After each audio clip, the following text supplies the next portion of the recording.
உங்கள எத்தனை பேருக்கு கெமிலியன் எஃபெக்ட்னா என்னன்னு தெரியும்? நம்ம எல்லாருமே லைஃப்ல ஒரு வாட்டியாவது ஒரு படத்தை பார்த்துட்டு இந்த கேரக்டர் மாதிரி இருக்கணும் அப்படின்னு சொல்லி அந்த கேரக்டர் மாதிரி பண்றது, இல்ல அந்த ஹேபிட்ஸ் நம்ம ஃபாலோ பண்றது, இல்ல அந்த மாதிரி பேசுறது, இதெல்லாம் கண்டிப்பா ஒரு வாட்டியாவது ட்ரை பண்ணிருப்போம். அதே மாதிரிதான் நம்ம லைஃப்லயும் நம்ம மோஸ்ட் ஆஃப் த டைம் யார் கூட ஸ்பெண்ட் பண்றோமோ நம்ம அவங்கள மாதிரியே எக்ஸாக்டா மாறுறோம்னு சொல்றாங்க. That's not a coincidence. That is basically a psychology. நீங்க எப்ப நோட்டீஸ் பண்ணிருக்கீங்களா உங்களோட டோன், உங்களுடைய போஸ்டர் அண்ட் நீங்க பேசுற விதம் கிட்டத்தட்ட உங்களோட பெஸ்ட் ஃப்ரெண்ட் மாதிரியே மாறி இருக்கும். அப்படி இல்லைன்னா நீங்க ரொம்ப க்ளோஸா இருக்க ஒரு பர்சன் மாதிரி மாறி இருக்கும். ஆக்சுவலா இதுக்கு பேர் தான் கெமிலியன் எஃபெக்ட்னு சொல்லுவாங்க. ஏன்னா பேசிக்காவே ஹியூமன்ஸ் எல்லாருமே ஒரு வயர்டு பீப்புள்னு சொல்றாங்க. சோ அதனால இதுல ரொம்ப ரொம்ப இம்பார்ட்டன்டான விஷயம் என்ன தெரியுமா? இதை நீங்க கரெக்டா அண்டர்ஸ்டாண்ட் பண்ணி வைஸா யூஸ் பண்றது தான். Because it can make or break your life.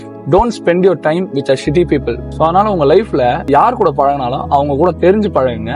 ஏன்னா மேபி நீங்க அவங்கள மாதிரி மாறதுக்கான சான்ஸ் ரொம்பவே அதிகம். ஏன்னா நீங்க உங்களோட லைஃப்ல மோஸ்ட் ஆஃப் த டைம் யார் கூட ஸ்பெண்ட் பண்றீங்களோ நீங்க அவங்க மாதிரி தான் மாறுவீங்க. அவங்க என்ன பண்றாங்களோ அதை மாதிரி தான் நீங்க பண்ணவும் ஆரம்பிப்பீங்க.